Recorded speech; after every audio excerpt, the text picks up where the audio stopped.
अस्सलाम वालेकुम जी। Inside story के साथ मैं मोहसिन बिलाल। गाज़ा के हवाले से बहुत बड़ी ख़बर है जी जो आपके साथ शेयर करनी है, और वो ख़बर ये है कि बैनुल-अक़वामी सतह पर इसराइल अपनी तमाम तर बर्बरियत और जंगी मशीनरी रखते हुए भी बयानिए की जंग हार रहा है। ये जो ख़बर मैं आपके साथ शेयर कर रहा हूँ कि बैनुल-अक़वामी सतह पर इसराइल अपनी बयानिए की जंग हार रहा है और अब अमेरिका भी बैक फुट पर जाना शुरू हो गया है। दूसरी जानिब अब यूरोप को भी एहसास हो रहा है कि ये जो इसराइल है ये अपनी जंगी जराइम में 2 कदम नहीं बल्कि 3 कदम आगे जा चुका है, और इसको हमने केंद्र में करना है, क्योंकि वहाँ पर जो मुजाहिरीन हैं उनके अपने मुल्कों के, ख़ास तौर पर यूरोपीय ममालिक के, वो भी बाहर आ रहे हैं इसराइल के जंगी जराइम के ख़िलाफ़। तमाम तर जो मीडिया, मगरबी मीडिया जो इसराइल ने कैप्चर किया हुआ था, अमेरिका उसकी पुष्टपनाही कर रहा था। अब ये बात सामने आ रही है ख़बरों में कि इसराइल और अमेरिका ये बयानिए की जंग हार रहे हैं, और जो सोशल मीडिया ने अपनी ज़िम्मेदारी निभाई है और जो चीज़ें आवाम के सामने रखी हैं, मुख्तलिफ ममालिक में इतनी पेनिट्रेशन की है कि अब अमेरिका तक जो है वो बैक फुट पर जाना शुरू हो गए हैं। दूसरी जानिब अगर इसराइल के जो जंगी जराइम है उसकी डिटेल आपको बताएं तो गज़ा में 36 हॉस्पिटल हैं और उनकी बमबारी से 22 के करीब हॉस्पिटल बुरी तरह तबाह हो चुके हैं, और अब तक जो मजलूम भाई बहन और जिसमें बच्चे हैं वो 15,000 से ज़ायद शहीद हो चुके हैं। तो डॉन अखबार ने एक बहुत बड़ी खबर दी और एडिटोरियल लिखा इस सिलसिले में। तो मेरे साथ डॉन जो चैनल है उसके रिपोर्टर वकार अहमद सिंधु मौजूद हैं। तो वकार, ये बहुत बड़ी खबर है कि लड़ाई असल में एक तो है कि इसराइल के पास सबसे ज़्यादा जंगी मशीनरी और फिर एक सुपर पावर उसके पीछे, लेकिन बयानिए की जंग यूँ हार जाना, इससे क्या साबित हो रहा है जो मज़ाहमतकार कर रहे हैं? असल में मोहसिन, आपको पता है कि झूठ झूठ ही होता है। झूठ कभी सच बन नहीं सकता। माजी में आपने देखा है कि अफ़गानिस्तान में, इराक़ में, जहाँ जहाँ पर भी अमेरिका ने दरअंदाज़ी की है और निहत्ते शहरियों का खून बहाया है, वो बेशक इराक़ हो, वो अफ़गानिस्तान हो या कोई भी हो ऐसी कंट्री हो जहाँ पे उन्होंने ये पहले नैरेटिव बनाया था वेपन ऑफ मैस डिस्ट्रक्शन, लेकिन बाद में साबित हुआ कि वो कुछ नहीं हुआ। 9/11 वाला जो उनका बयानिया है अब वो भी पिटता चला जा रहा है। उनके अपने स्कॉलर्स, अपने रिसर्चर्स जो हैं वो इस बात पर कायल नहीं हो पा रहे कि ये जहाज़ ऐसे ही आकर टकरा गए और उस मुल्क के स्टेट में आकर जहाज़ आज़ादाना उड़ते रहे और वर्ल्ड ट्रेड सेंटर से टकरा गए, जिसके बाद दुनिया की सबसे जदीद टेक्नोलॉजी है। और अब ये ही बात इसराइल जो है उसको इसका सामना करना पड़ रहा है। जब वो निहत्ते मुसलमानों का गज़ा में खून बहा रहा है तो वो खून उनका रहेगा तो नहीं जाएगा। अल्लाह ताला का भी एक निज़ाम है। अल्लाह ताला उस निज़ाम के ज़रिए इनको दुनिया में तो रुसवा करेगा, आखिरत में उससे ज़्यादा रुसवा इंशाल्लाह करेगा। जो बयानिए की जंग आपने कही है वो बिल्कुल मैं यही समझता हूँ कि जो सोशल मीडिया ने और बाकी पाकिस्तान में भी बहुत सारे कम्युनिटीज़ ने और मीडिया ने अपना रोल प्ले किया है इसराइल की बर्बरियत को दिखाने में। तो उन्होंने जो बयानिया बनाया था नैरेटिव के अल-शफा हॉस्पिटल, जो उनका बहुत बड़ा हॉस्पिटल है, उसके नीचे टनल्स हैं जिसके ज़रिए हमास के लोग जो हैं वो आते हैं, कार्रवाई करते हैं और ह्यूमन शील्ड के तौर पर मुख्तलिफ स्कूल्स को, कॉलेजेस को, अस्पतालों को इस्तेमाल करते हैं। तो वो कोई चीज़ अभी तक साबित नहीं कर पाए। तो इस वजह से अब जो यूरोपीय कंट्रीज़ हैं और अमेरिकन जो लोग, जो पढ़े लिखे लोग हैं और जो समझते हैं कि इंसानियत नाम की भी कोई चीज़ है, अगर उनके 13 या 14, 15 जितने भी लोग पहले अटैक में मरे, उसके बदले में 15,000 लोग, जिसमें हज़ारों की तादाद में नन्हे मुन्ने बच्चे जिन्होंने अभी दुनिया में आँख ही खोली थी और उन्होंने अभी ज़िंदगी देखनी थी, उनका खून बहाया। 2 माह होने वाले हैं। तो मज़ाहमतकार जिस तरह मज़ाहमत कर रहे हैं, और जो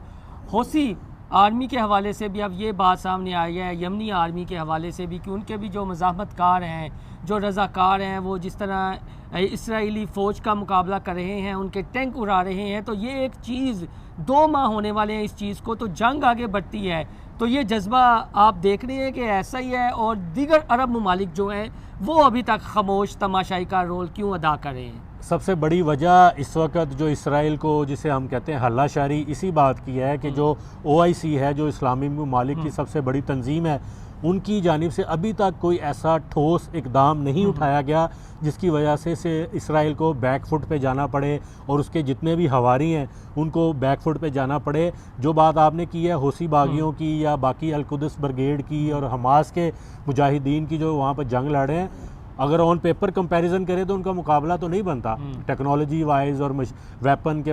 हिसाब से और आर्मी के हिसाब से, लेकिन क्योंकि जज्बा एक मुसलमान के पास उसका सबसे बड़ा हथियार जज्बा ही है और वो जिस जज्बे के तहत वो लड़ रहे हैं और जब वो अपने बच्चों को मरता देखते हैं, छोटे छोटे नन्हे बच्चों को मरता देखते हैं, तो वो जज्बा उनका डबल हो जाता है। तो फिर ये वेपन हो या मशीनरी हो, ये सारी कोई काम नहीं आती। जब जज्बा आपका बुलंद हो तो फिर सारी चीज़ें आपको पीछे छोड़ के आगे बढ़ना बात और मैं आपसे शेयर करूं कि ये यूरोप जो पीछे यानी बैक स्टेप किया गया है उसकी एक बड़ी वजह मुआशी है, क्योंकि पेट्रोल की कीमतें बढ़ने का खदशा है अगर ये वार प्रोलॉन्ग करती है। और अगर इस वार में ईरान को पता चलता है कि ईरान का अगला निशाना है इसराइल का, तो फिर बताया ये जा रहा है, इंटरनेशनल थिंक टैंक्स जो हैं ये बातें करना शुरू हो गए हैं, तो फिर रूस इस बैक पे खड़ा हो जाएगा। और अगर रूस खड़ा हो गया तो फिर जाने अनजाने में ना चाहते हुए भी चाइना खड़ा हो जाएगा और पाकिस्तान, हिंदुस्तान फिर इन असरात से ये भी महफूज नहीं रहेंगे। और अगर ये खिता इन असरात से जो है वो महफूज ना रहा तो फिर यूरोप भी वकार महफूज नहीं रहेगा। बिल्कुल ऐसे ही मोहसिन देखे ना, जो रशिया और यूक्रेन की वॉर है उससे पहले ही यूरोप कितना सफ़र किया, पूरी दुनिया की इकॉनमी में उस पर कितना असरात आए। तो अब अमेरिका को भी पता है कि 2024 का शुरू है। मैं आपको ये बताता हूँ कि मार्च अप्रैल के दरमियान उनकी जो नई रिपोर्ट्स आने वाली हैं और उनका जो डॉलर की है और उनका जो स्टेट डिपार्टमेंट और बाकी जो बैंक सेक्टर है उनका, वो इन्फ्लेशन की वजह से बहुत परेशान है। और अगर ये सिचुएशन मज़ीद बढ़ती है, क्लैश बढ़ता है, जिस तरह रशिया और चाइना ने भी एक सतह पर हमायत की है, जो फ़लस्तीन पे निहत्तों का खून बहाया जा रहा है उस पर उन्होंने उसको क्रिटिसाइज़ किया है, अगर वो खुल कर सामने आ जाते हैं तो 2024 मेरे ख्याल से बड़ा क्रूशल है, बड़ा क्रिटिकल है पूरी दुनिया की इकॉनमी के लिहाज से और ख़ास तौर पर अमेरिका के लिए भी। और अगर रशिया और चाइना कोई कोलेशन बनाकर इसराइल और अमेरिका के ख़िलाफ़ कोई बयान ऐसा मजबूत इकदाम कर लेते हैं, उठा लेते हैं, तो फिर यकीनी तौर पर एक दफ़ा फिर अमेरिका को बैक फुट पे जाना पड़ेगा और इसराइल को जो है मुंह की खानी पड़ेगी। अच्छा वकार, लास्ट में जो जो फ़लस्तीनी सहाफ़ी हैं शहीद भी हुए हैं, लेकिन उन्होंने हक़ाइक़ दुनिया के सामने रखे हैं और इसराइल के जो जंगी जराइम हैं वो दिखाए हैं, वो हम उनके वो शहीद हैं, ठीक है, लेकिन इंटरनेशनल कम्युनिटी जिस तरह जागी है, फिर सहाफ़ती तंजीमें जागी हैं, जो सोशल मीडिया का रोल है। तो लास्ट में बताएं, जो मगरबी मीडिया एक्सपोज हुआ, जो इजहार राय की बात करता है, और एलन मस्क को भी विज़िट करवाया गया, लेकिन अभी तक उन्होंने ट्विटर पर अपना स्टैंड लिया हुआ है। और वहाँ पर जो हलाक हुए हैं इसराइली बमबारी से, वो ना सिर्फ लोकल या फ़लस्तीन से रिलेटेड या बाकी जो चैनल से रिलेटेड के अलावा मगरबी मीडिया के भी सहाफ़ी वहाँ पर जो है हलाक हुए हैं इसराइल की बमबारी से, तो वहाँ पर भी उन्होंने लोगों ने आवाज़ उठाई है। लेकिन ज़ाहिर है आपको पता है कि ये जो मीडिया है मगरबी मीडिया, वो ज़्यादातर उसी के इन्फ्लुएंस में है, जितने बड़े न्यूज़ ऑर्गेनाइजेशन हैं वो इसराइल और अमेरिका के इन्फ्लुएंस में ही हैं। तो यकीनी तौर पर वो अपना इंटरेस्ट तो प्रोटेक्ट करेंगे, लेकिन पूरी जो सोशल मीडिया जो आपके हाथ में मोबाइल है, इसने उन सब का वो जो एजेंडा है उसको एक्सपोज कर दिया। और मुझे लगता है कि ये फ्यूचर में जाके मज़ीद एक्सपोज होगा। जंग बंदी अगर होती है दोबारा, उसके बाद मीडिया जब वहाँ पर जाके तबाही दिखाएगा और बताएगा कि इसराइल ने कैसे बमबारी करके इस एक नस्ल कशी जो है वो करने की कोशिश की है, और खुद वो एक नस्ल परस्त रियासत है और जानबूझकर उसे वहाँ पर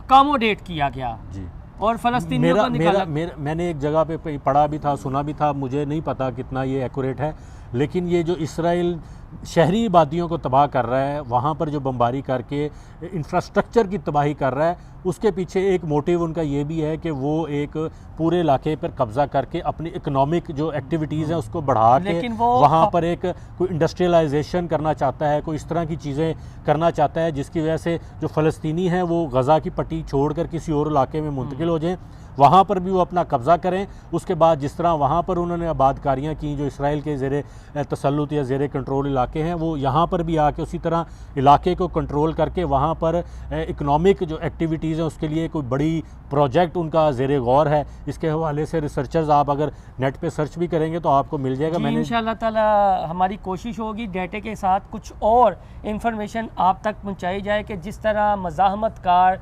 दलेरी बहादुरी का मुजाहरा कर रहे हैं इसराइल की उस फ़ौज के ख़िलाफ़ जिसके बारे में ये कहा जाता है कि सबसे जदीद जंगी हथियारों से लेस ये फ़ौज है, एक नस्ल परस्त रियासत है। और इस नस्ल परस्त रियासत के पीछे जो सबसे बड़ा इनका सपोर्टर है वो अमेरिका खड़ा है। लेकिन अब अमेरिका में भी ये आवाज़ें उठना शुरू हो गई हैं कि हम इंसानी हकूक़ की बात करते हैं और ये जो इंसानी हकूक़ की वायलेशन हो रही है, जो बच्चों पर जुल्म हो रहे हैं, बच्चों की जिस तरह की तस्वीर और फुटेज सामने आ रही हैं, अमेरिका भी इससे लर्ज़ के रह गया है और वहाँ पर भी कुछ तहरीकें और आवाज़ें उठना शुरू हो गई हैं। तो इस हवाले से जो अपडेट आती रहेगी हम आपके साथ शेयर करेंगे। हमारा चैनल इनसाइड स्टोरी लाइक और सब्सक्राइब करना ना भूलिएगा। अल्लाह हाफिज़।